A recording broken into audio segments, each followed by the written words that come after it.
घर की इज्जत देवरानी के हाथ। ये है गुप्ता परिवार और ये है इस घर की बड़ी कल्याणी देवी, जिनके 2 बेटे हैं, जयेश और आयुष। लेकिन मजे की बात यह है कि दोनों में उम्र का काफी डिफरेंस है। जहां जयेश 48 साल का होने आया है, वहीं आयुष अभी 28 का ही है और उसकी शादी भी नहीं हुई। जयेश की शादी को कई साल हो गए हैं, उसके 2 बच्चे भी हैं, यहाँ तक कि उसकी बड़ी बेटी भी अब 20 की हो गई है। चाचू कहाँ जा रहे हैं? अरे ये चाचू मत बोला करना, मैं तुझसे बस 8 साल ही बड़ा हूँ, भैया कहा कर मुझे। सही बात तो है पिंकी, इतने बड़े भी नहीं है हमारे देवर जी, मेरे तो बेटे जैसे ही हैं। और नहीं तो क्या भाभी, इसे देखो जब मिलती है मुझे चिढ़ाती रहती है, चाचू चाचू कहकर। अब बोलो क्या ज़माना आ गया है, चाचू को चाचू भी ना कहे क्या? तू और मैं एक जैसे ही है। अब तो लगता है मेरी शादी के साथ तेरी भी शादी करवानी पड़ेगी। नहीं नहीं नहीं, मैं अभी छोटी हूँ, अभी मेरी उम्र ही क्या है। अरे तो फिर भी बड़ी है, मेरी शादी तो 19 में ही हो गई थी, तभी तो राहुल आज 16 का है और तू 20 की होने आई है। हाँ, एक हमारे चाचा जी हैं जो 28 के हो गए हैं, फिर भी शादी नहीं कर रहे हैं, खुद को बच्चा समझ रहे हैं। मैंने कहाँ मना किया है शादी के लिए, लड़की ढूंढ दो, कर लूंगा मैं शादी। हाँ, जैसे लड़कियां तो बाहर बस नाकी पर खड़ी हैं आपसे शादी करने के लिए।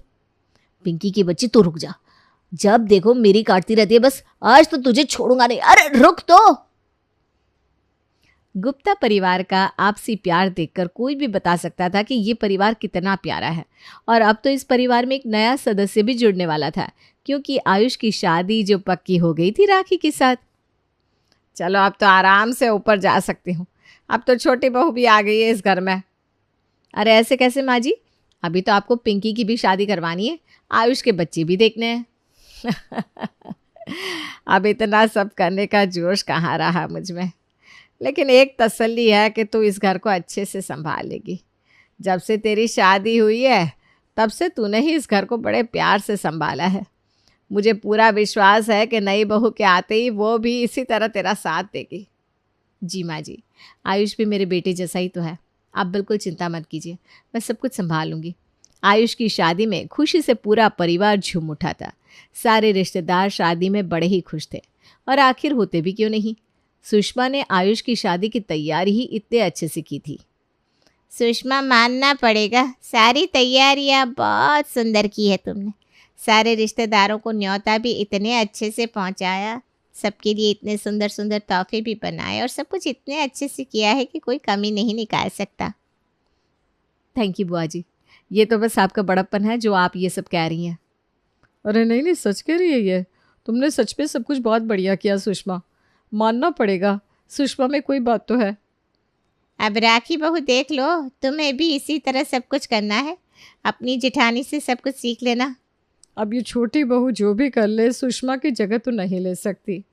अरे नहीं नहीं बुआ जी, राखी तो आजकल की लड़की है, उसे तो मुझसे ज़्यादा दुनियादारी की समझ है। अरे आजकल की लड़कियों को सिर्फ फ़ोन चलाना आता है सुषमा, और कुछ नहीं। अरे कोई बात नहीं, सुषमा है ना, राखी को भी सब कुछ सिखा ही देगी। इन्हें और कोई काम नहीं है क्या? कब से बस भाभी की तारीफ किए जा रही हैं। अब भाभी आई है ऐसी कि कोई भी इनकी तारीफ किए बिना रह नहीं सकता। लो, ये भी भाभी का भक्त निकला। ऐसा तो क्या है सुषमा भाभी में, जिसे देखो तारीफ ही किए जा रहा है इनकी बस। राखी को आते ही सुषमा की तारीफ सुनकर गुस्सा आ रहा था। उसे लग रहा था कि सब लोग उसे नीचा दिखाने के लिए ये सब कर रहे हैं। अगले दिन सारे मेहमान घर पर ही राखी का इंतजार कर रहे थे, क्योंकि आज उसकी पहली रसोई की रस्म थी।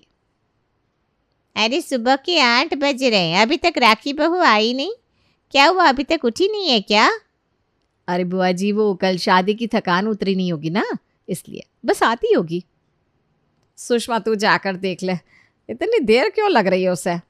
माँ जी रहने दीजिए ना, आती होगी नीचे, तब तक मैं सबके लिए चाय रख देती हूँ, सबकी पसंद की मसाला वाली चाय। हाँ वही कर दे, पता नहीं राखी बहू कब आएगी, कब रसोई बनाएगी और कब हम खाएंगे। अरे ताई जी, मैं ना आपके लिए चाय और मठरी दोनों लेकर आती हूँ, मैंने घर पर ही बनाई है, आपको मज़ा आ जाएगा। जीती रहे बेटा तू। राखी को आने में 8:30 हो गए, तब तक सुषमा ने सबको चाय और मठरी का नाश्ता करवा दिया था। राखी बहू, इतनी देर हो गई तुझे नीचे आने में? माँ जी, थकावट ही इतनी थी कि आँख ही नहीं खुली। और ये तुमने क्या पहना है? पहले दिन ससुराल में साड़ी पहननी चाहिए ना। मैंने कहा तो था कल तुम्हें राखी कि सुबह साड़ी पहन के आना। हाँ आपने कहा था, लेकिन मुझे साड़ी पहननी नहीं आती भाभी। ये लो, आपकी छोटी बहू को तो साड़ी पहननी ही नहीं आती। अरे कोई बात नहीं, पिंकी तुम्हें पहना देगी। पिंकी को आती है साड़ी पहनाना?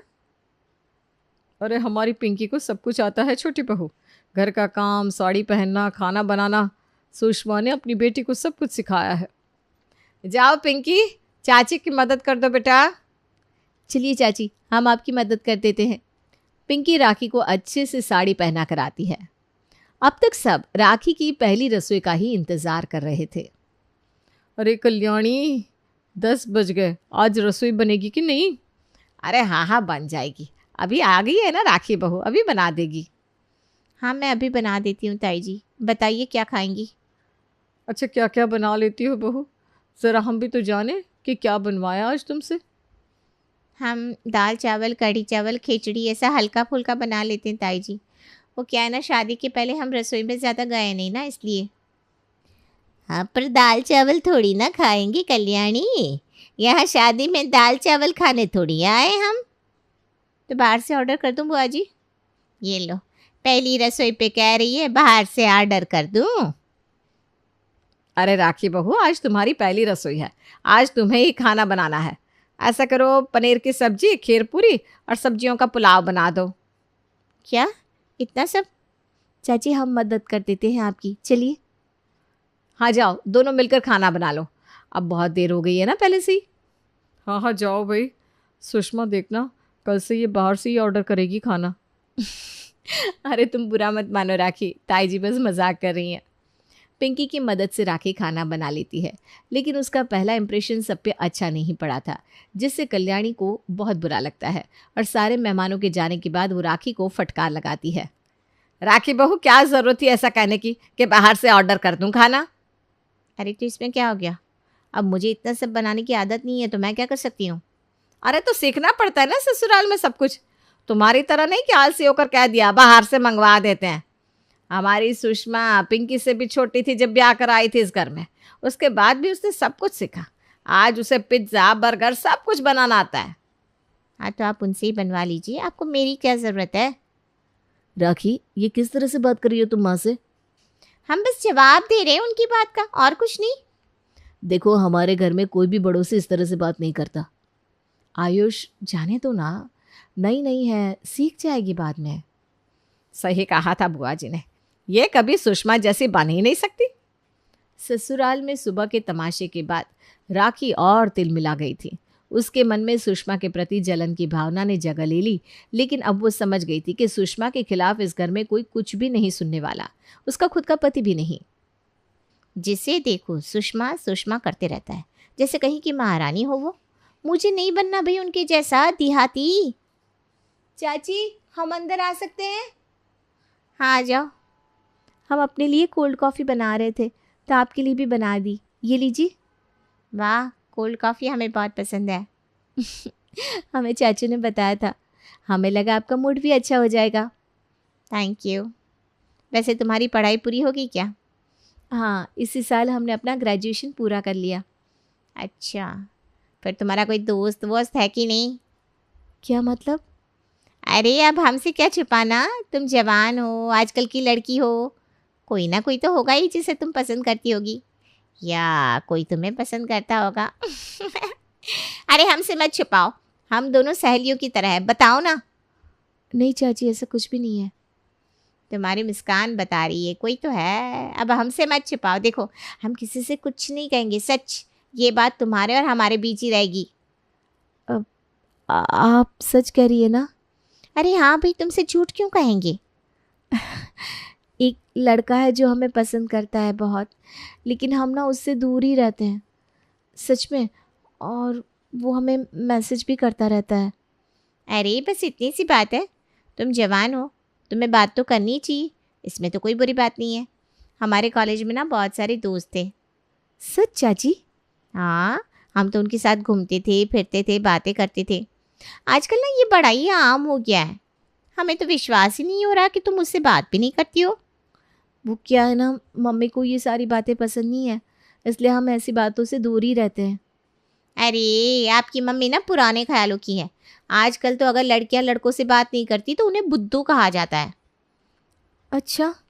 और नहीं तो क्या, सब लोग तुम्हें देहाती समझेंगे। तुम्हें तो आजकल के ज़माने के हिसाब से चलना चाहिए। हाँ चाची, आप सही कह रही हैं, हमें भी ना थोड़ा मॉडर्न होने की ज़रूरत है। राखी के कहने पर पिंकी ने उस लड़के से बात करना शुरू कर दिया था। अब वो सबसे छुपकर उससे बातें करती थी। पिंकी, तुम रोटियां बना दो सबके लिए, हम गर्मा गर्म परोस रहे सबको। नहीं मम्मी, हमारी सहेली का फ़ोन आया है, हम छत पर जा रहे हैं। इस वक्त कौन सी सहेली का फ़ोन आ गया इसका? अरे छोड़ो ना, होगी कोई कॉलेज की सहेली, उसे भी थोड़ा एंजॉय करने दो जीवन में। ठीक है, हम उससे बाद में पूछ लेंगे कि किसका फ़ोन था। अभी हम सबके लिए रोटियां बना देते हैं।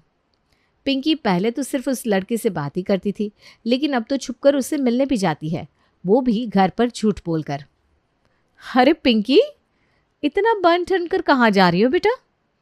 वो मम्मी, आज ना रिया का जन्मदिन है तो हम उससे मिलने जा रहे हैं, सब सहेलियाँ। उसके बाद साथ में नाश्ता भी करने जाएंगे। अच्छा, तो तुमने ये पहले क्यों नहीं बताया? और रिया का नंबर दे दो हमें, अगर देरी हो गई तो पापा लेने आ जाएंगे। अरे मम्मी, अब हम बड़े हो गए हैं ना, अभी तो हमें कहीं आने जाने दो, हर बात पे रोकना टोकना ज़रूरी है क्या? हाँ भाभी, पिंकी बच्ची थोड़ी ना है, जाने दीजिए उसे। एक चाची ही है जो हमें समझती है, बस जा रहे हैं हम। अरे, इसे आजकल क्या हो गया है?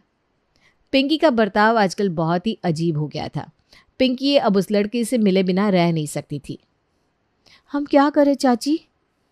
देखो, अब हम क्या ही कह सकते हैं। अगर हम तुम्हारी जगह होते ना तो अपने प्यार को चुनते। आखिर माँ बाप कब तक साथ रह सकते हैं। लेकिन देखो, हम कुछ नहीं कह रहे हैं, तुम खुद समझदार हो, जो करना है कर सकती हो। अगर ऐसा है तो हम कल ही यहाँ से भाग जाएंगे। हमें पता है मम्मी पापा कभी नहीं मानेंगे। राखी की बातों में आकर पिंकी ने एक बहुत ही गलत फैसला ले लिया था, लेकिन राखी का बदला तो पूरा हो रहा था, क्योंकि उसे तो सुषमा की बदनामी ही चाहिए थी बस। अगली सुबह राखी ने बुआ जी और ताई जी को भी बहाने से घर पे बुला लिया। ये लीजिए चाय बुआ जी, ताई जी। क्या बात है, आज सुबह से पिंकी बिटिया नहीं दिखाई दे रही। हाँ, वैसे तो सबसे पहले आ जाती है प्रणाम करने। हाँ, आज सुबह से तो मैंने भी नहीं देखा है उसे। मैं उसके कमरे से आ रहा हूँ, वो वहाँ भी नहीं है। मैं छत पे था, वो वहाँ भी नहीं है। इसका मतलब सच में भाग गई। अब देखती हूँ सुषमा की परवरिश पर कोई कैसे उंगली नहीं उठाता। अरे, उसका फ़ोन भी बंद आ रहा है। मिलेगी भी कैसे, वो तो भाग गई है लड़की के साथ। ये क्या बकवास है राखी? हम बकवास नहीं कर रहे हैं, सच कह रहे हैं। कितने दिनों से वो किसी लड़के से बात कर रही थी, चोरी चोरी उससे मिलने भी जा रही थी। हमने तो उसे बहुत समझाया, लेकिन देखो आज वो भाग ही गई यहाँ से। नहीं नहीं, मेरी पिंकी ऐसा कभी नहीं कर सकती है। भाभी, आपने क्या ही संस्कार दिए हैं उसे। पूरे घर का नाम बदनाम कर दिया उसने, किसी को मुंह दिखाने लायक नहीं छोड़ा। पिंकी ऐसा कैसे कर सकती है? भाभी, आपको तो उस पर ध्यान देना चाहिए था। आपकी लापरवाही की वजह से आज उसने ये कदम उठा लिया, देखो तो। चाची, मम्मी की लापरवाही की वजह से नहीं, मेरी खुद की भूल थी जो मैं किसी के बहकावे में आ गई। पिंकी तो कहाँ चली गई थी? माँ, मैं मंदिर गई थी अपने मन को शांत करने के लिए। मैंने ऐसा कोई भी काम नहीं किया जिससे हमारे परिवार को शर्म का सामना करना पड़े। हाँ, कुछ वक्त के लिए मैं बहक ज़रूर गई थी, लेकिन आपके संस्कार ने मुझे कुछ भी गलत नहीं करने दिया। मैं जानती थी सुषमा की परवरिश कभी गलत हो ही नहीं सकती। तभी मैं सोचूं आज राखी ने हमें घर पर क्यों बुलाया है, यही तमाशा करने के लिए? माँ, पापा, चाचू, चाची ने मुझे गलत सलाह दी थी कि मैं लड़कों से बात करूं, उनसे मिलूं, नहीं तो सब लोग मुझे देहाती कहेंगे। और तो और उन्होंने मेरे दिमाग में ये भाग जाने का गलत ख्याल भी डाला था। तुम जब से इस घर में आई हो ना, तब से कुछ ना कुछ गलत ही कर रही हो, लेकिन फिर भी मैंने कुछ नहीं कहा। लेकिन आज तो तुमने सारी हदें पार कर दी। अरे, मैं तो बस उसे आज के ज़माने से चलने के लिए कह रही थी। नहीं नहीं, इसका असली मकसद सुषमा को बदनाम करना था। हमारे हंसते खेलते परिवार में न जाने कहाँ से ये नागिन आ गई है। इस नागिन को हमारे घर से आज ही बाहर निकाल देना होगा माँ, नहीं तो ये पूरे परिवार को डस लेगी। निकल जाओ हमारे घर से। हाँ हाँ, तो तुम्हारे घर में रहना भी कौन चाहता है? मेरे भी कई चाहने वाले हैं। तू अभी निकल रही है कि मैं धक्के मार कर निकालूं? राखी चली जाती है। सुषमा तू रो मत, ये तेरे ही संस्कार है जो पिंकी ने कुछ भी गलत नहीं किया। नहीं तो तेरी देवरानी ने तो आज तेरी बेटी को भगा ही दिया था। चलो बला टली,